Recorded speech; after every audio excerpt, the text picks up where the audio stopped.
terus Mas.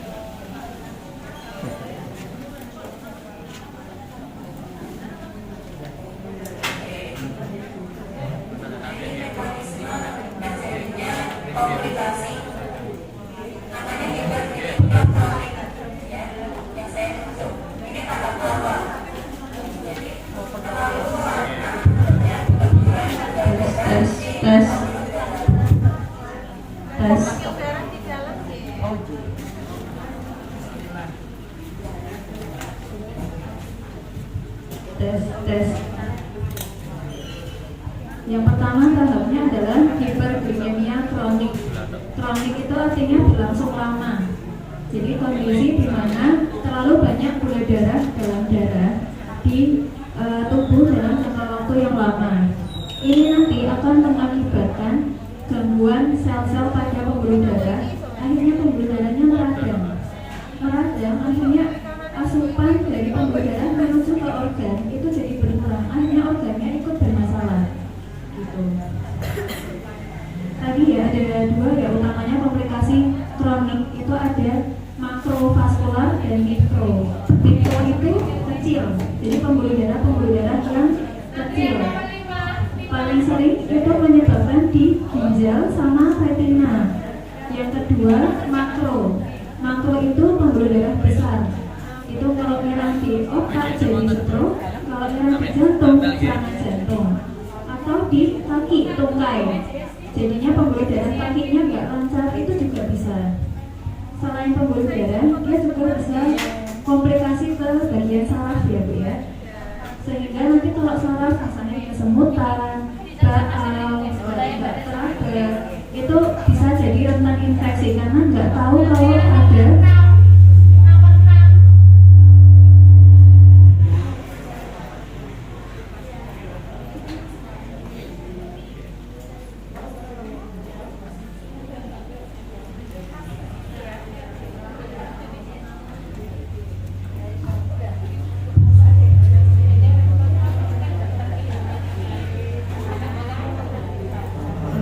Jadi kalau komplikasi ke saraf itu rentan infeksi karena nggak tahu kalau ada luka, nggak berasa bahayanya itu. Nah ini gambarnya mikrovaskular ke bagian mata dan ginjal. Ginjal itu kadang tidak bisa dirasakan gejalanya sampai parah, itu bahayanya kalau komplikasi ginjal itu. Terus yang makro itu jadi stroke, jadi serangan jantung, sama bagian saraf jadi ada luka, kakinya hitam. Ini hanya definisi medis ya, namanya angiopati. Jadi ginjal itu gula itu membuat angiopati. Angio pembuluh darah, pati penyakit. Jadi gula itu menyebabkan penyakit pada pembuluh darah. Sedangkan tubuh kita isinya pembuluh darah.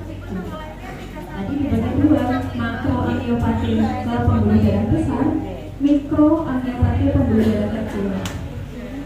Nah, ini grafik ya Ibu ya. Bapak Ibu sudah familiar dengan HbA1c ya. Itu kita cek setiap 6 bulan sekali. Ada yang tahu targetnya berapa persen? HbA1c-nya targetnya berapa persen? Setiap 6 bulan ya, targetnya di bawah 7%, di bawah 7% ya. Kalau HbA1c-nya semakin tinggi juga kemungkinan terkena komplikasi. Nih, grafiknya semakin tinggi ke serangan jantung, grafiknya semakin tinggi ke gangguan pembuluh darah kecil. Kita ke pembuluh darah kecil dulu ya. Yang pertama retina. Retina itu adalah erat dengan saraf mata. Jadi karena DM itu menyebabkan aliran darah di retinanya berkurang, jadinya organ retinanya tidak tersuplai dengan baik. Caranya mencegah gimana? Caranya dengan mengontrol gula darah, tekanan darah juga ikut dikontrol. Nanti akan memperlambat perkembangan menjadi retinopati diabetes. Gejalanya apa aja? Pertama, penglihatannya menurun secara bertahap. Dua yang paling sering gejalanya adalah bercak hitam. Jadi penglihatan diri ini ada bercak hitam-hitam. Itu mungkin ada retinanya mulai ada lepas. Terus yang ketiga, noda yang melayang putih-putih flokes ya biasanya. Itu juga bisa. Kemudian gangguan penglihatan warna itu juga bisa disebabkan oleh retinopati diabetes. Sama kalau dari grafiknya, semakin tinggi HbA1c, semakin tinggi insidensi terjadinya retinopati diabetes. Ini ya contohnya kalau kita pemeriksaan mata. Jadi memang ketika terdiagnosis diabetes itu rata-rata kalau di rumah sakit setidaknya pernah di refer atau dirujukan ke polimata untuk dilakukan pemeriksaan retinanya gitu. Retina yang normal itu seperti ini, bersih. Kalau misalnya udah tahap lanjut bisa sampai ada perdarahan di bagian vitreoretina. Kalau ini sudah memerlukan operasi. Nah, ini contoh gambaran ya. Pandangan normal ini kan terang ya, jelas terang. Kalau misalnya ada retinopati atau noda atau bintik hitam, jadi seperti ini. Karena ada retinanya nggak lengket. Kita lanjut ke yang ginjal, nefropati diabetes. Fungsi ginjal itu kan untuk menyaring cairan yang ada racun yang harusnya keluar lewat urin supaya tidak memberikan racun ke dalam tubuh kita. Nefropati diabetes itu adalah rusaknya pembuluh darah halus di sistem penyaringan ginjal. Ada namanya glomerulus. Jadi ibaratnya kita ada saringan teh, kalau nyaringnya saringannya bagus, rapat-rapat, ampas tehnya kan nggak ikut turun. Kurang lebih umpamanya seperti itu. Kalau pada pasien diabetes, saringannya bisa ada problemnya, bisa ada lubang-lubang. Jadi ampas tehnya ikut katut ya, ibaratnya. Gitu. Itu kita ceknya lewat mana? Kalau 6 bulanan ada cek urin. Cek urin melihat namanya albumin. Nah, albumin itu harusnya tidak ikut keluar di urin. Kalau kedeteknya banyak, berarti saringannya tidak bagus, ada kebakaran. Gitu ya. Jadi ini tanda dan gejala adanya protein atau albumin dalam urin. Kalau gejala badan, nah lagi ya, kalau ginjal itu kadang tahap awal nggak kelihatan gejalanya. Kalau misalnya udah stadium lanjut baru sering ini panas, mual, tekanan darahnya tinggi, terus kemudian pembengkakan di mata, wajah, kaki, dua kaki, terus kulitnya bisa kering sama gatal. Tapi kita nggak biasa, makanya kita tadi perlu cek 6 bulanan tadi lewat urin. Nah, ini tadi ya melihat albumin. Kalau nanti masih punya filenya yang bulan apa ya, April berarti nanti melihat albuminnya di rumah berapa masing-masing. Kalau di bawah 30 albuminnya berarti sehat, masih ginjalnya sehat penyerapannya. Tapi kalau 30 sampai 300 di antara itu berarti sudah mulai ada kebocoran sedikit. Kadang mikroalbumin ini ada kebocoran sedikit, kreatininnya tuh masih bisa normal. Nah, gitu. Jadi memang harus diketahui kreatinin sama albumin itu yang sebaiknya dicek. Karena mikroalbumin bisa ada, tapi kreatininnya normal. Gitu. Nah, kalau udah lebih dari 300, nah ini berarti kebocorannya sudah lebih besar lagi. Gitu. Nanti khawatir yang dibiarkan kreatininnya naik. Gitu. Caranya gimana kontrol albumin? Kalau masih mikroalbumin kan masih bisa kelola, jadi masih bisa insya Allah dikembalikan dan tidak berlanjut menjadi tahap yang menjadi yang lebih akhir, tahap akhir.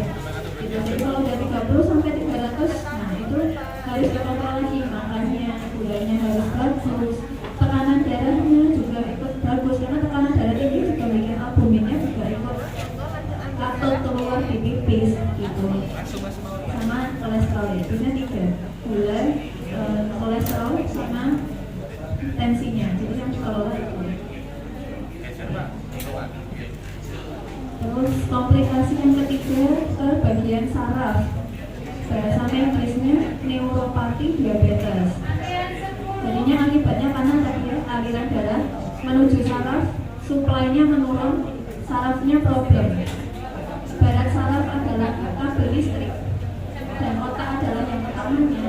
Kalau misalnya kabel listriknya problem, salurannya nggak sampai otak gitu. Jadi ketika ada sentuhan, harusnya ngerasa oh ini rajin, ini tumpul gitu, nggak nyampe sampai ke otak ininya, impulsnya gitu. Jadinya makanya ada keluhan kehilangan sensasi nyeri, kesemutan, baal, rasanya tebal. Nah resikonya bahayanya apa kalau misalnya kayak gitu? Ada infeksi pada kaki, lukanya nggak kunjung sembuh, lukanya semakin luas, amit-amit hingga ke kehilangan anggota gerak, amputasi jari atau kaki.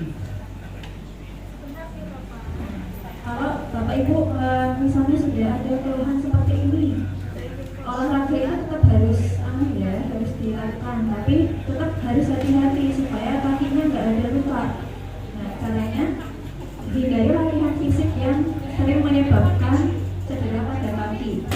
Misalnya jogging, agak lari ya, joggingnya agak cepat, atau jauh mendaki, atau berjalan pada permukaan kelihatan tanpa alas kaki. Nah sebaiknya harus pakai alas kaki ya.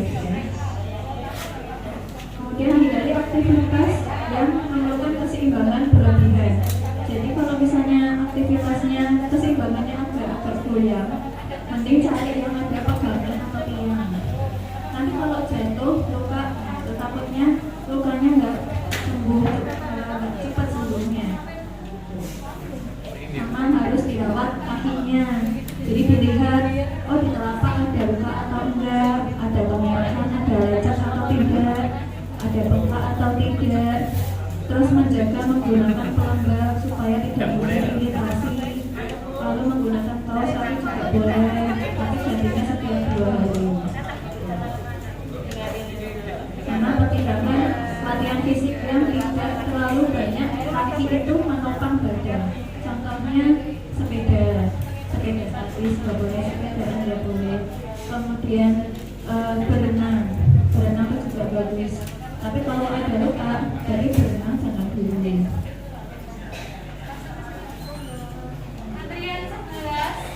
Komplikasi yang paling sering itu sebenarnya ini neuropati, komplikasi ke saraf-saraf tepi dibandingkan ke mata, ginjal, jantung itu paling sering memang ke bagian saraf-saraf. Oke, sekarang kita ke komplikasi makrovaskular tadi, pembuluh darah besar. Ini ada stroke sama jantung ya. Sebabnya apa? Biasanya adalah aterosklerosis atau penyumbatan pembuluh darah, pembentukan plak. Plak itu isinya tadi gula, kolesterol, dan protein akibat sel peradangan. Jadi kalau gulanya terlalu banyak, gula itu mengundang lemak, nanti akhirnya pembuluh darahnya radang mengundang protein, nah itu membeku di situ. Bahayanya jadi serangan jantung itu kalau plaknya pecah, jadi bolongnya kesumbat kalau pecah. Kalau masih belum pecah itu paling merasa nyeri atau apa ya, jadi nyeri aja sih, nyeri tapi enggak yang sampai sesek. Tapi kalau misalnya udah pecah, itu benar-benar tutup atau ketutupan gitu. Nah yang bisa kita ubah ini tidak bisa diubah ya, usia. Kalau udah usia kan memang pembuluh darah akan kaku. Riwayat keluarga ada diabetes, ada yang hipertensi, itu tidak bisa kita ubah. Kemudian yang bisa kita ubah apa? Lemak dalam badan. Kalau misalnya ibu ingin diet atau menurunkan berat badan, tapi kok beratnya nggak turun-turun, coba mulai dari ukur lingkar perutnya dulu. Minimal dengan kita diet lingkar perutnya menurun. Karena kalau lingkar perut itu isinya lemaknya lemak jahat, lemak visceral.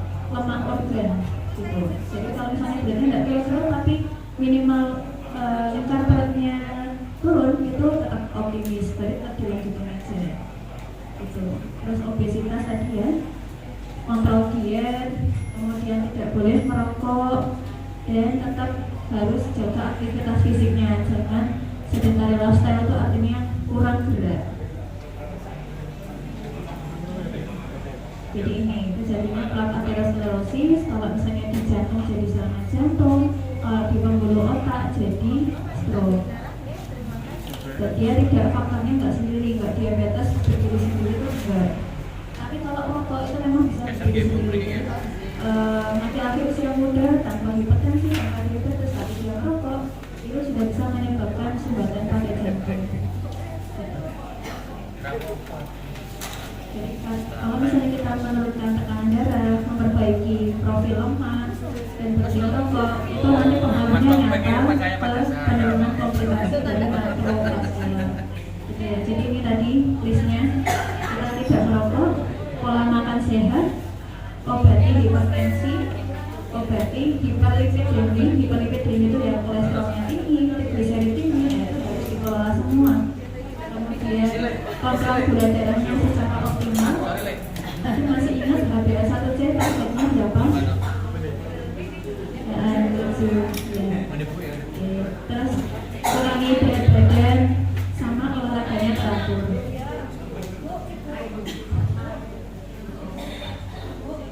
Nah, ini ya tabel kriteria pengendalian ya. Kalau di 6 bulanan ini kita lihat semua. Nah, sekarang hari ini kan kita cek gula darah puasa. Ini targetnya nanti 80 sampai 130. Nah, kalau nanti 2 jam habis makan dicek lagi boleh naik, karena pasti habis makan gulanya naik. Tapi nggak boleh lebih dari 180. Nah, terus HbA1c yang dicek 6 bulanan di bawah 7%. Kolesterol totalnya di bawah 200. Terus LDL itu lemak jahat apa baik? LDL lemak jahat apa baik? Nah, LDL itu lemak jahat. Lemak jahat harusnya nggak boleh lebih dari 100. Targetnya kurang dari 100. Nah, ini kurang 70 ini apa? Kurang 70 itu pada usia lebih dari 55 yang disertai merokok atau hipertensi atau obesitas. Nah, kalau ada itu semua, targetnya diturunin lagi gitu. Terus HDL itu berarti lemak baik ya. Lemak baiknya harus banyak, berarti harus lebih dari 45. Itu targetnya nanti supaya bisa melindungi pembuluh darah kita dari lemak jahat. Terus trigliserid di bawah 150. Ini IMT ya. IMT atau BMI dari berat badan 18,5 sampai 23, dan target tekanan darah ini juga harus diperhatikan ya Bu. Makanya kalau kontrol juga dicek tensi itu harus di bawah 140 dan tidak boleh salah satu, dan di bawah 90. Jadi dua-duanya di bawah 140 dan di bawah 90 gitu. Artinya masih di atas potensinya.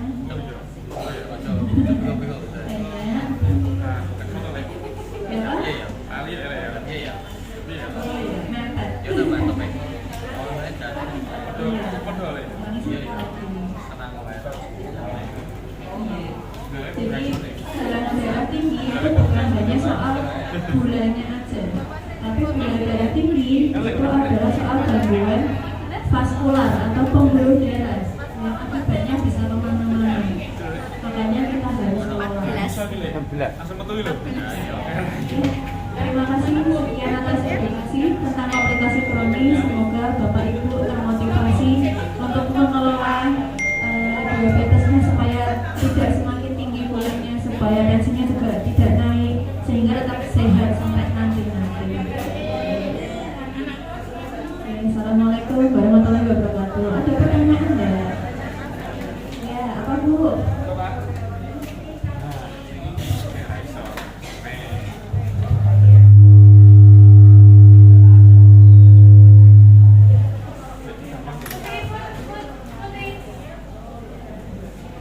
Untuk lingkar perut itu kalau dari WHO laki-laki tidak lebih dari 90, kalau perempuan tidak lebih dari 80. Nah, itu sih sebenarnya memang, apalagi kalau misalnya sudah melahirkan. Kalau masih jadi sebenarnya gampang, tapi memang susah. Namanya kalau sekarang gampang, yang penting turun aja. Yang penting turun, nanti jadi nggak harus panen, berarti nggak turun, nanti lingkar perutnya semakin turun. Ada pertanyaan yang lain?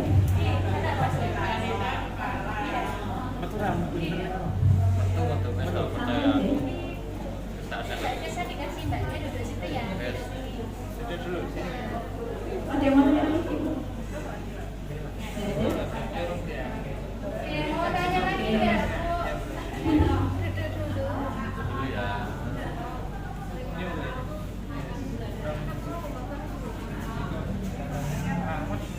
Bisa Ibu, karena kalau mama abang kan aktivitas kan sudah menurun ya, jadinya kalori masuk tapi yang digunakan kan sudah tidak sesuai dengan kalori yang masuk, jadi nanti dia akan menumpuk menjadi gula dalam darah, nanti jadinya ke lemak, penyimpanannya di lemak.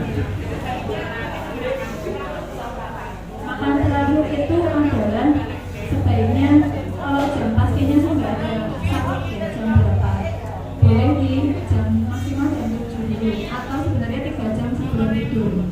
Dalam artian tidurnya tidur normal ya, bukan yang begadang gitu. Jadi misalnya tidurnya biasanya kalau perempuan tuh saingnya bubur itu jam 10. Kalau laki-laki memang nggak apa-apa bubur sampai jam 11 itu masih metabolisme oke. Tapi kalau perempuan memang rata-rata jam 10, jam 9 sampai jam 10. Jadi nanti kalau 3 jam sebelum itu ya sekitar jam 6, jam 7. Ada yang mau ditanyakan lagi? Ya, gimana Bu?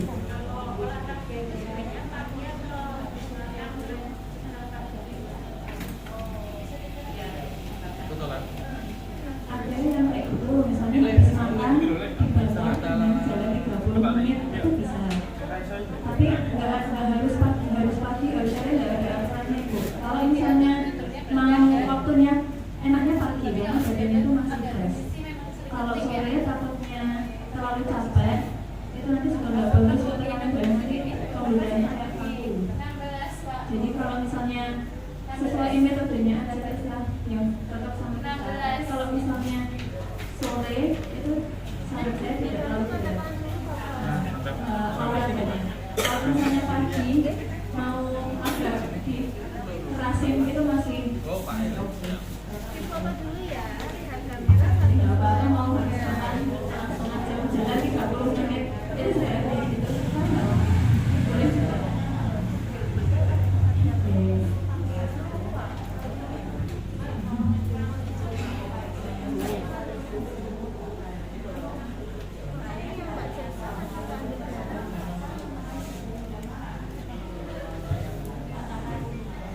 Kalau misalnya mau di atas jam 8 waktunya tidak boleh lama-lama ya, waktunya dikurangi ya, terlalu panas.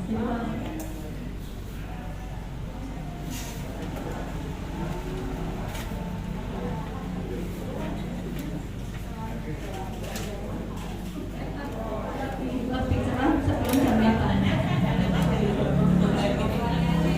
karena nanti sinar UVB-nya lebih banyak.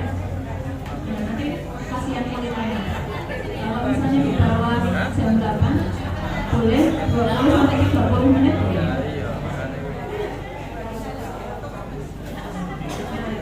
Itu sebenarnya kita jalan udah hitungannya udah terpapar matahari gitu. Jadi udah mungkin kalau jalannya udah setengah jam ya udah cukup, nggak bersama lagi udah nggak apa-apa. Oh, ingin apa? Jadi kalau saya udah di atas jam 8 jangan lama-lama gitu. Jangan lebih dari 15 menit ya. Di atas jam 9 5 menit aja.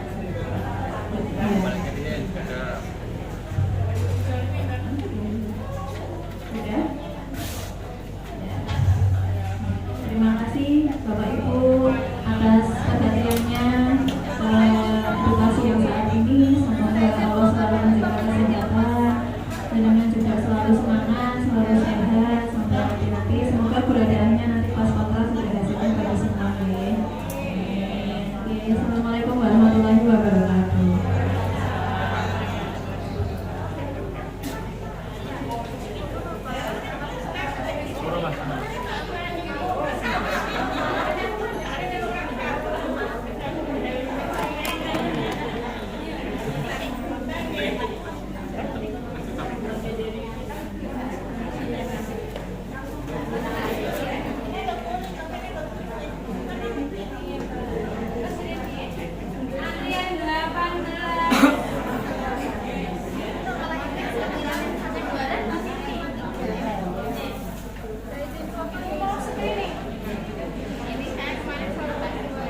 GBK atau